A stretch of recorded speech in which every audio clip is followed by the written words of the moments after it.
Hello, welcome back friends. आप सभी लोगों का एक बार फिर से स्वागत है आपके अपने चैनल पर।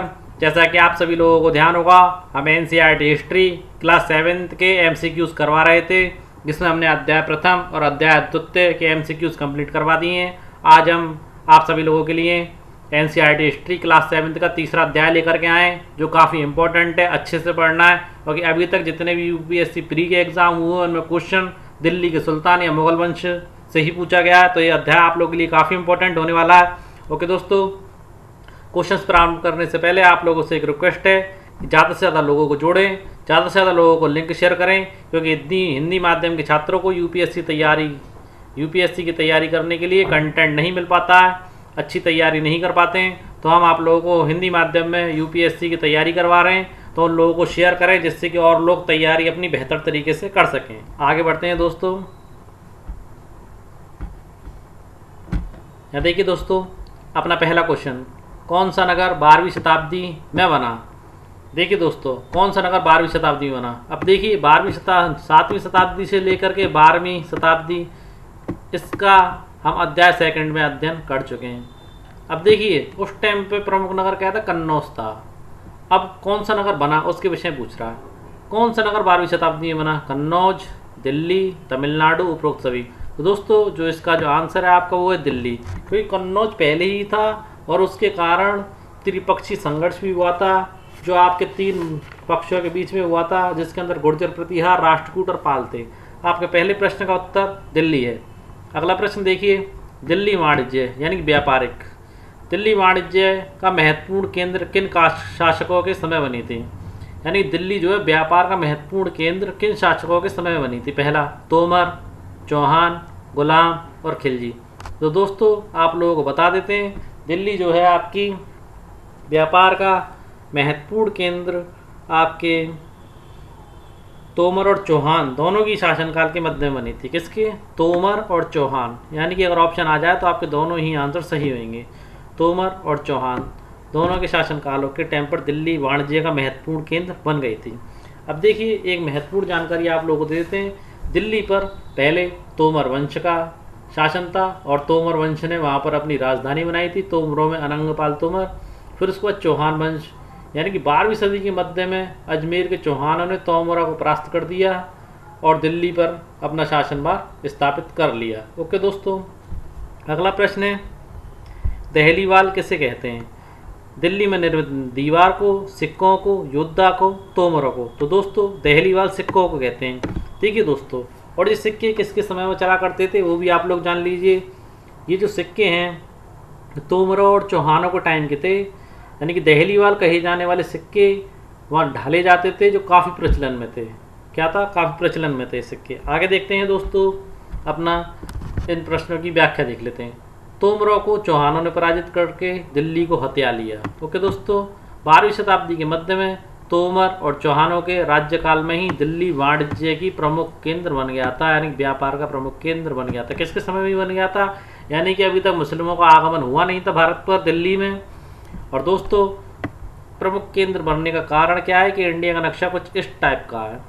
तो दिल्ली हमारा मध्य में पड़ता है, यहाँ से हम इस तरफ भी और इस तरफ भी और नीचे भी और हर तरफ निगरानी रख सकते हैं। ये देखिए, ये हमारे भारत की पूर्व दिशा है, ये पश्चिम दिशा पड़ती है, और ये हमारे भारत की उत्तर दिशा है, और ये नीचे वाली दिशा बची कौन सी, दक्षिण। ये दक्षिण दिशा कहलाती है। आगे देखिए दोस्तों, यहाँ देखिए, निम्नलिखित में से दिल्ली सल्तनत के शासकों के वंश का सही क्रम है। यानी कि बताइए कि दिल्ली पर जो शासक आए थे, मुस्लिम शासक, किस क्रम में उन्होंने शासन किया। पहला ऑप्शन तुर्की, खिलजी, तुगलक, सैयद, लोधी वंश। दूसरा खिलजी, तुर्की, सैयद, तुगलक, लोधी वंश। तीसरा लोधी, मुगल, तुर्की, सैयद, खिलजी वंश। चौथा तुगलक, सैयद, लोधी, खिलजी, तुर्की।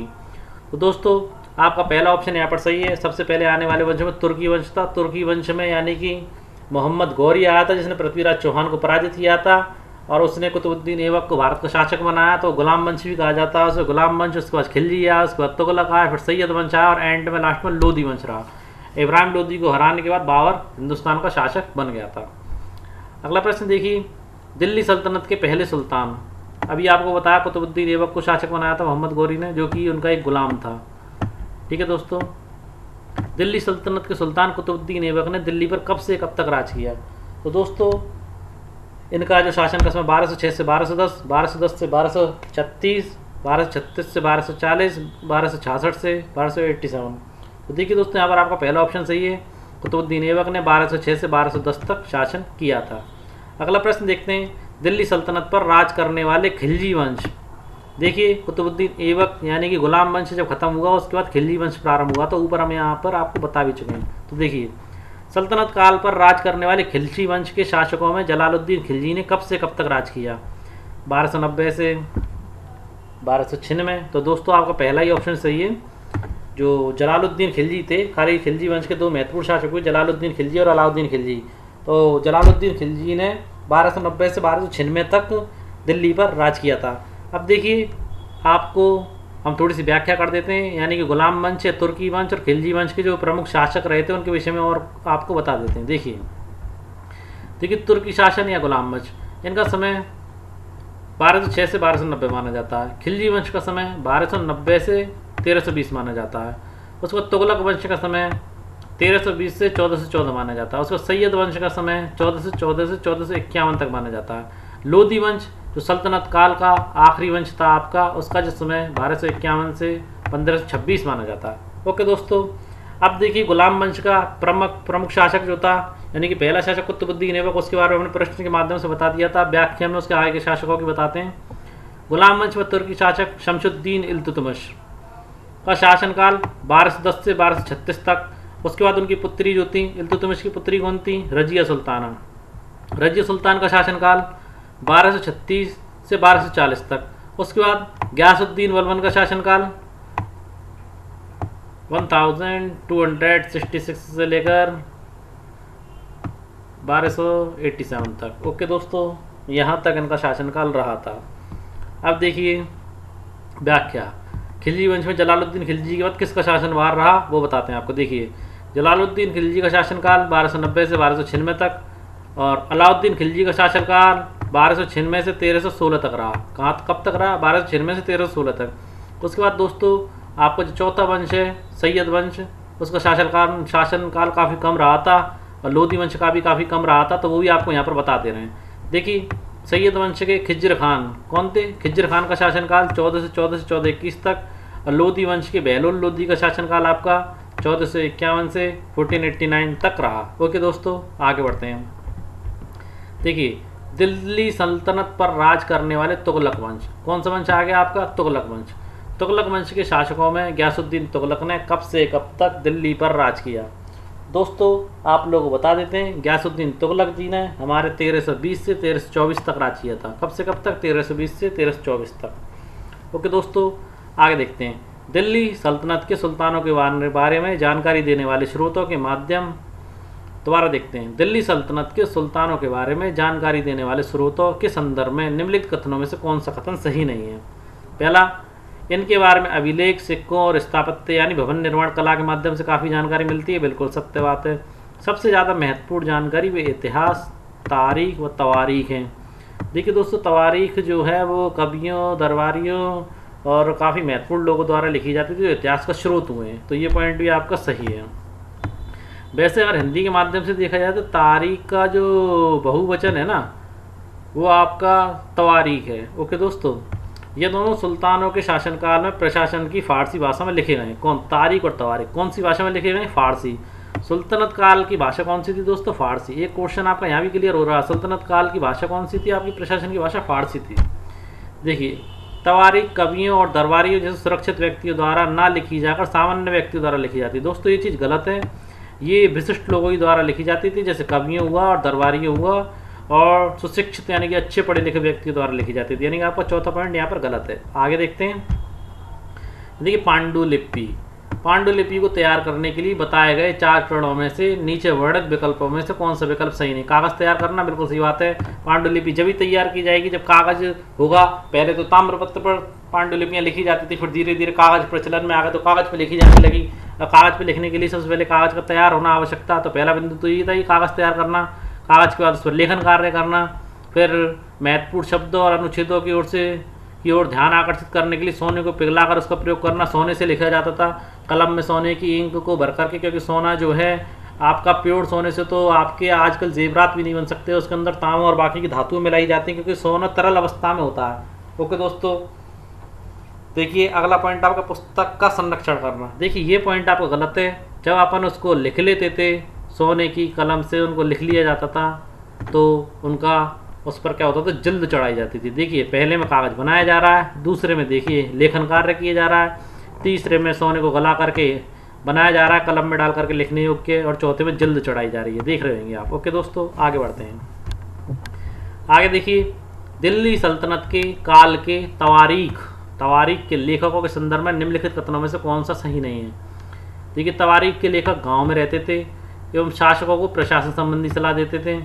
वे न्याय संगत शासन के महत्व पर बल देने के साथ साथ वे अपने इतिहास सुल्तानों से इनाम इकरार पाने की आशा में लिखते थे।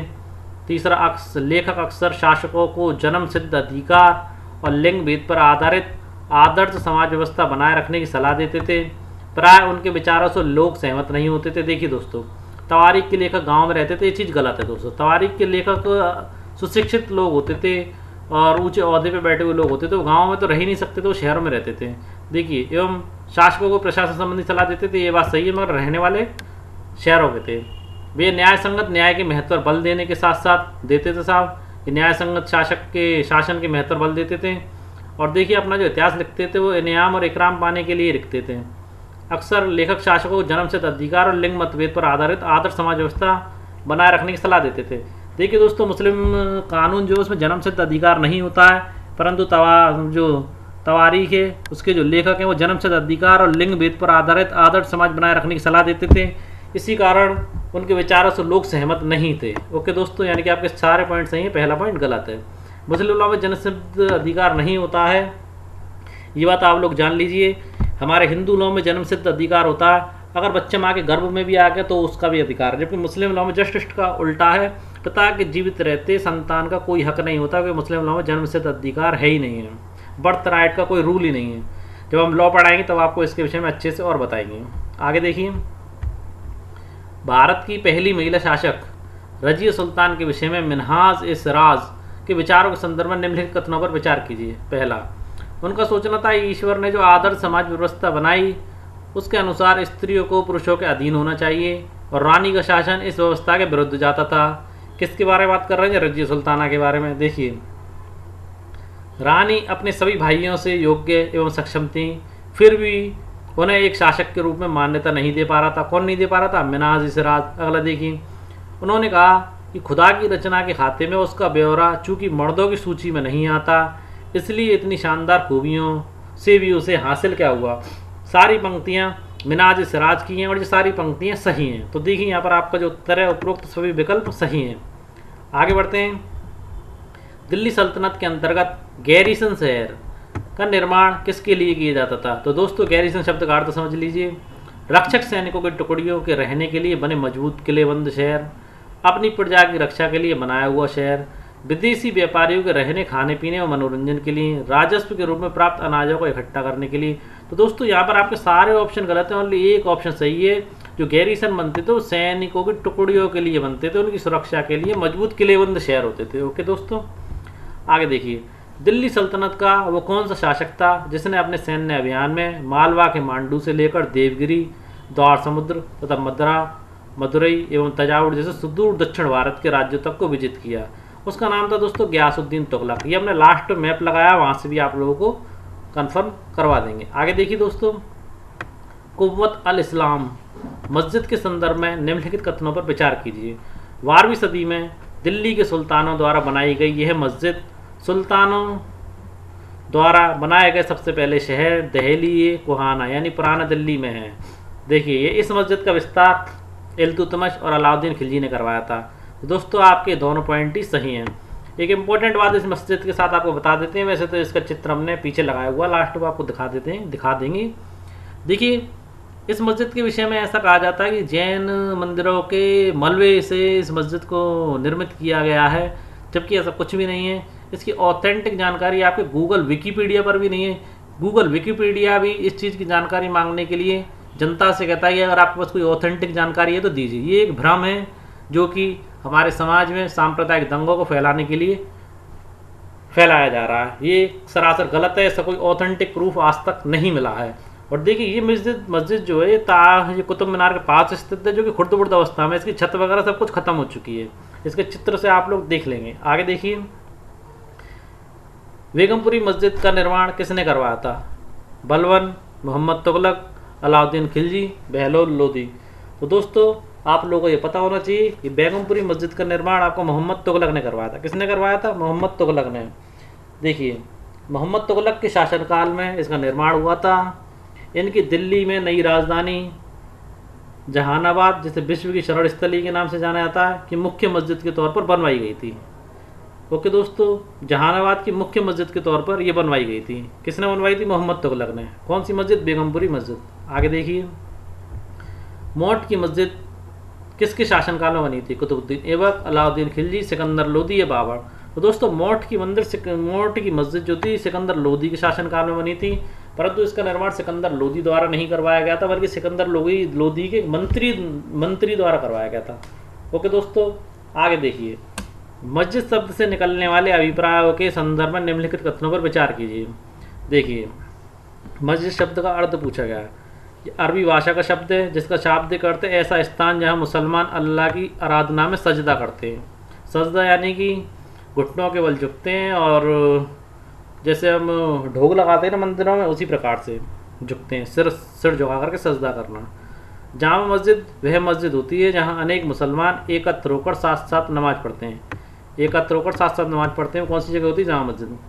नमाज की रस्म के लिए सारे नमाजियों में से सबसे अधिक सम्मानीय और विद्वान पुरुष को इमाम नेता के रूप में चुना जाता है आज भी। नमाज के वक्त मुसलमान मक्का की तरफ मुँह करके खड़े होते हैं।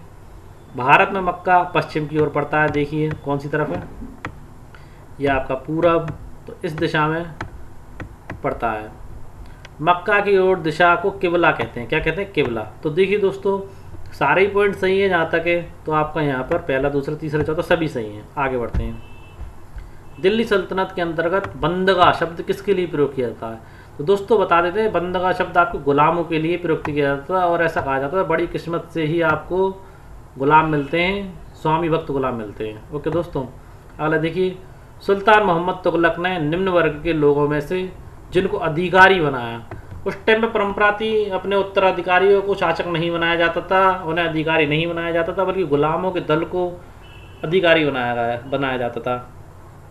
और देखिए उसी प्रकार से 40 गुलामों के दल तुर्कान चिलसगानी, यानी कि उस टाइम पे 40 गुलामों को दल बनाया था कुतुबुद्दीन ऐबक के बाद जो शासक हुए थे इल्तुतमिश ने, जिसे तुर्कान चिलसगानी के नाम से जाना जाता था। ओके दोस्तों, उन्हीं में से ही शासक चुने जाते थे।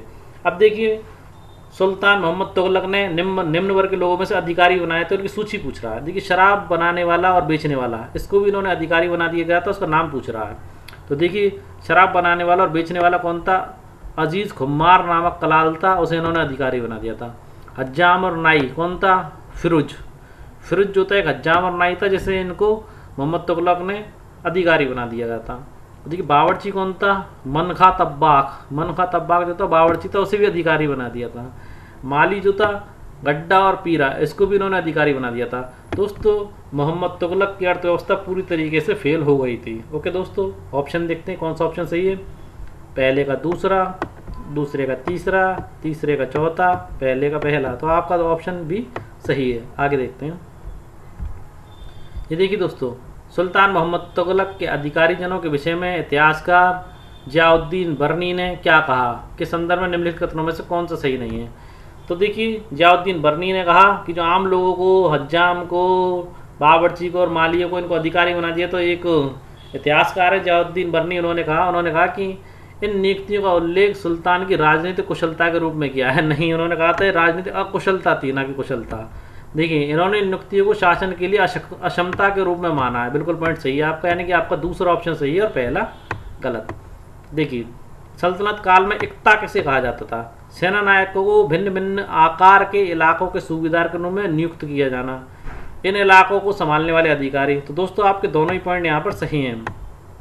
सेना के जो नायक होते थे उन्हें इक्ता नामक जगह दे दी जाती थी, और वहीं से वो कर वसूल करके सेना के लोगों को, यानी कि सेना में शामिल लोगों को उनका वेतन दिया करते थे। यानी कि आपका पहला दूसरा दोनों सही हैं। आगे इसकी व्याख्या करते हैं। देखिए, एकता के विषय में बता ही चुके। अब देखिए, एकता के जो इक़्तिदार या मुक्ति, ये एकता को संभालने वाले अधिकारी होते थे। एकता को कौन संभालता था? इक़्तिदार या मुक्ति। ओके दोस्तों, अब देखिए इक़्तिदार या मुक्ति का फर्ज क्या होता था?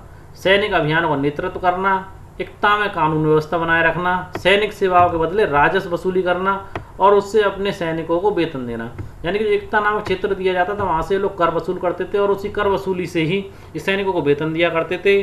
और वहाँ पे कानून व्यवस्था बनाने का जिम्मा भी इन्हीं का था और सैनिक अभियानों को नेतृत्व करने का जिम्मा भी इन्हीं का था। अब देखिए, जो मुक्ति होते थे, इक़्तिदार होते थे, इनके ऊपर एक अधिकारी लगाया जाता था जिसे कहते थे लेखा अधिकारी। उसका क्या काम होता था?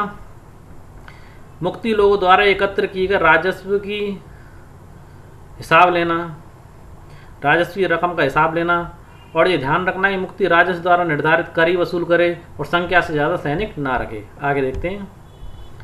सुल्तान अलाउद्दीन खिलजी के समय कितने प्रकार के कर वसूले जाते थे? 1, 2, 3, 4। तो दोस्तों 3 प्रकार कर वसूले जाते थे जो आपको बता देंगे आगे व्याख्या में। सल्तनत काल में हुए मंगोलों के हमले के मामले में निम्नलिखित कथनों पर विचार कीजिए। दोस्तों महत्वपूर्ण चीज़ ये, मंगोलों ने सब सारी जगहों को जीत लिया था परंतु भारत को नहीं जीत पाए थे। चंगेज़ खां जो कि मंगोली था, क्यों नहीं जीत पाए थे वो देखिए। अलाउद्दीन खिलजी और मोहम्मद तुगलक के शासन कालों के आरंभ में दिल्ली और मंगोलों के धावे बढ़ गए। हकीकत बात है ये।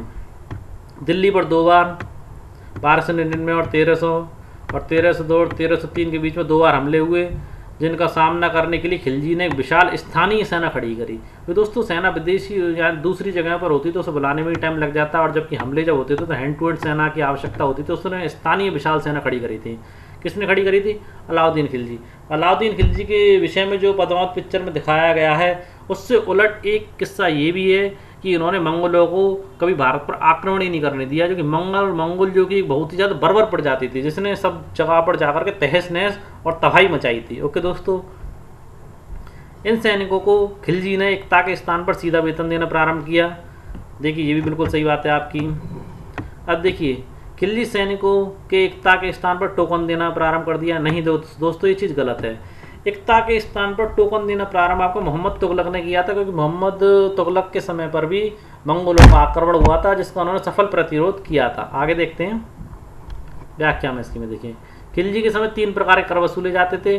कृषि पर कर, जिसे खराज कहते थे। ओके दोस्तों, जो किसान की उपज का 50% हिस्सा होता था, मवेशियों पर भी कर लिया जाता था और घरों पर भी कर लिया जाता था। देखिए दोस्तों, दिल्ली सल्तनत में बाजार नियंत्रण की नीति को किस सुल्तान द्वारा लागू किया गया?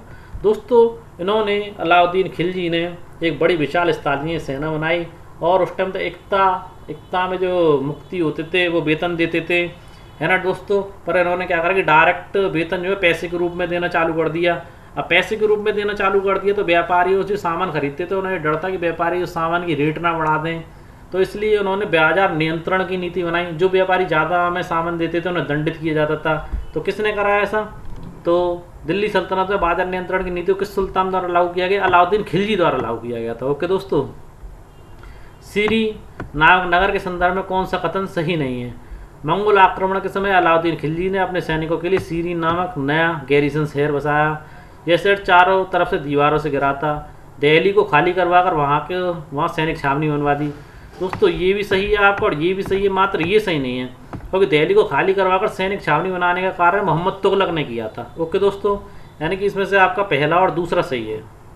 ठीक है दोस्तों, पहला सही है और दूसरा सही है। असत्य जो है आपका तीसरा असत्य है, यानी कि ये। ओके दोस्तों, आगे बढ़ते हैं।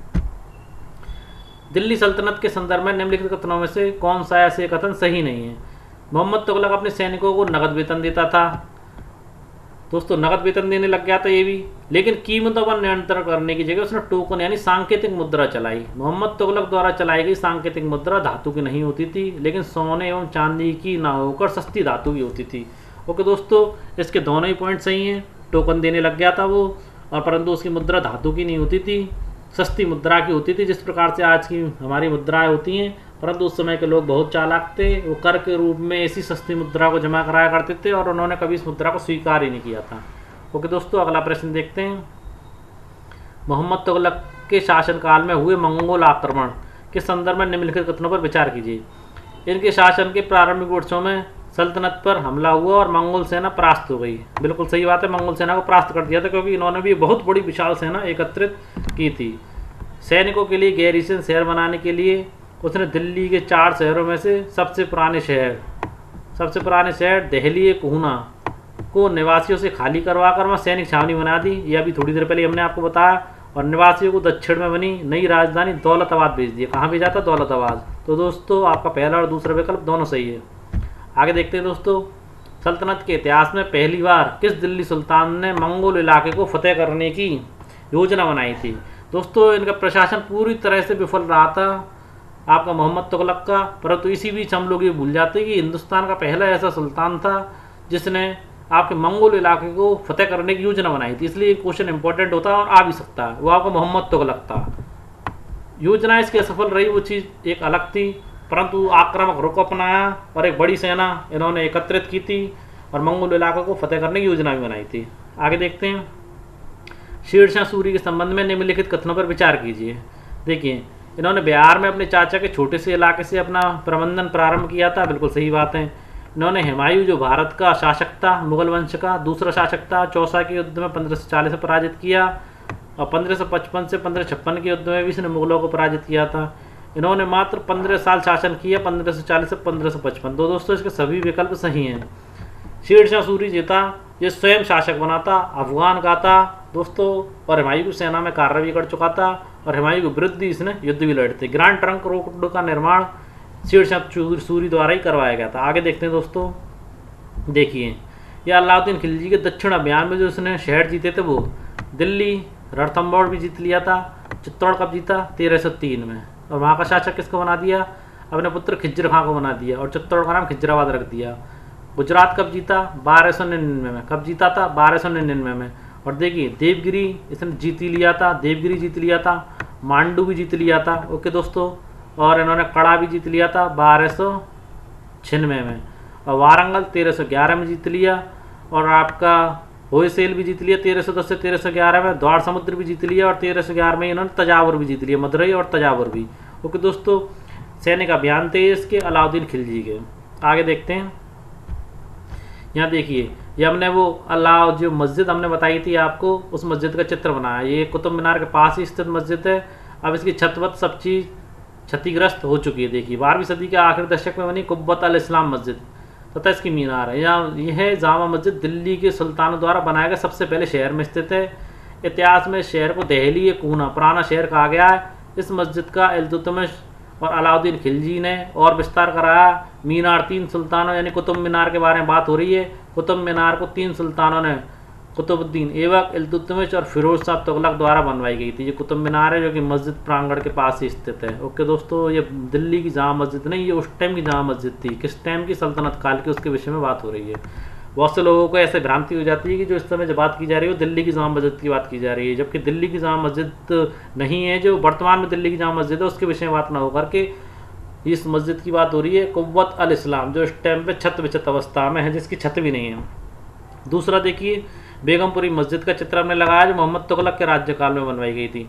कौन सी मस्जिद है? विश्व की शरण स्थली जिसे कहा जाता है, जहाँ पना। नई राजधानी इन्होंने क्या बनाई थी? जहाँ पना। आगे देखिए, ये देखिए ईसाई धर्म से संबंधित कुछ महत्वपूर्ण चीज़ें बताई गई हैं। ईसाई धर्म ने अपने समाज को 3 वर्गों में विभाजित किया था। पहला था प्रार्थना करने वाले। पहला कौन सा था? प्रार्थना करने वाले। दूसरा कौन सा था? युद्ध करने वाले। और तीसरा आपका खेती करने वाले। 3 भागों में ईसाई समुदाय ने अपने समाज को विभाजित कर दिया और उसके पीछे उनका एक प्रबल कारण था। युद्ध करने वालों को ज़्यादा महत्वपूर्ण दिया जाता था और योद्धाओं का एक समूह भी बनाया गया और योद्धाओं के समूह को इन्होंने नाइट कहा। योद्धाओं को नाइट कहा जाता था। देखिए पढ़ लीजिए, नहीं माने तो आप। 3 श्रेणियों का विचार सबसे पहले 11वीं शताब्दी के आरंभ में फ्रांस में सूत्रबद्ध किया गया है। उनके अनुसार समाज को 3 वर्गों में विभाजित किया गया, प्रार्थना करने वाले, युद्ध करने वाले और खेती करने वाले। 3 वर्गों में समाज के इस विभाजन को ईसाई धर्म का समर्थन प्राप्त था। ओके दोस्तों, इस विभाजन से ईसाई धर्म को समाज में अपने प्रबल प्रभाव को और भी दृढ़ करने में सहायता मिलती थी। इसी विभाजन से योद्धाओं का एक नया समूह भी उभरा। इन योद्धाओं को नाइट कहा गया है। दोस्तों नाइट कहा गया है। नाइटों को क्या होता था? ईसाई जो संप्रदाय के, जो ईसाई समुदाय के जो लोग होते थे वो उन्हें धार्मिक कट्टरता की तरफ आकर्षित करते थे, यानी कि मुसलमान जिन्होंने यरूशलेम शहर छीन लिया था। यरूशलेम शहर आज भी स्थित है जहाँ पर लड़ाई होती है दोस्तों, आप सभी लोग जानते हैं, कुछ दिनों पहले ही हो रही थी। तो दोस्तों यरूशलेम शहर पर दोबारा कब्जा करने के लिए नाइटों को उत्साहते थे और उनसे युद्ध करवाते थे। ये चीज़ यहाँ पर लिखी हुई है, देखिए साफ साफ शब्दों में लिखी गई है। नाइटों से अपेक्षा की जाती थी कि वे धर्म और ईश्वर की सेवा में समर्पित योद्धा रहें। कोशिश यह रहती थी कि इन योद्धाओं को आपसी लड़ाई बड़ाई से विमुख करके उन मुसलमानों के विरुद्ध युद्ध करने भेज दिया जाए जिन्होंने यरूशलेम शहर पर कब्जा कर रखा था। इस प्रयत्न के परिणाम स्वरूप सैनिक अभियानों की एक श्रृंखला चली जिसे क्रूसेड धर्म युद्ध कहा गया। जिस प्रकार दोस्तों मुस्लिमों में जिहाद कहलाता है धर्म युद्ध, उसी प्रकार क्रिश्चियनों में क्या कहलाता है, महत्वपूर्ण शब्द है, पूछा जा सकता है ईसाई धर्म में आपका जो धर्म युद्ध है उसे किस नाम से जाना जाता है। तो दोस्तों ईसाई धर्म में जो आपका धर्म युद्ध है उसे क्रूसेड के नाम से जाना जाता है, और मुस्लिम धर्म में तो आप जानते हैं क्रूसेड के नाम, मुस्लिम धर्म में तो जिहाद के नाम से जाना जाता है और ईसाई धर्म में क्रूसेड के नाम से जाना जाता है। ओके दोस्तों, अब नाइट जो शब्द था वो इतना अधिक प्रसिद्ध हो गया था दोस्तों कि पहले तो उसमें निम्न वर्ग के लोग थे, परंतु अब उच्च और अमीर घराने के लोग भी अपने आप को नाइट कहलाने से परहेज नहीं करते थे और नाइट कहलाना ही अधिक पसंद करते थे। तो दोस्तों इस प्रकार आज हमने अध्याय तीसरा जो सल्तनत काल से संबंधित था, सल्तनत काल के 5 सुल्तानों से संबंधित था, वो पूरा कर लिया है। और दोस्तों एक चीज़ और आपको बता देते हैं, सल्तनत काल में 5 वंश थे, 5 के विषय में आपको बता दिया है हमने। और अगर आपको हमारी वीडियो अच्छी लगी हो तो हमारे चैनल को सब्सक्राइब जरूर करें, ज़्यादा से ज़्यादा लोगों तक शेयर करें, जिससे कि हिंदी माध्यम के छात्र अपनी तैयारी अच्छे से कर सकें और लोगों का भला हो सके। अगर हमारी वीडियो अच्छी लगी हो तो लाइक करें, शेयर करें और हाँ कमेंट करना ना भूलें। धन्यवाद दोस्तों, कल फिर मिलते हैं अपनी एक नई वीडियो के साथ। जय हिंद दोस्तों।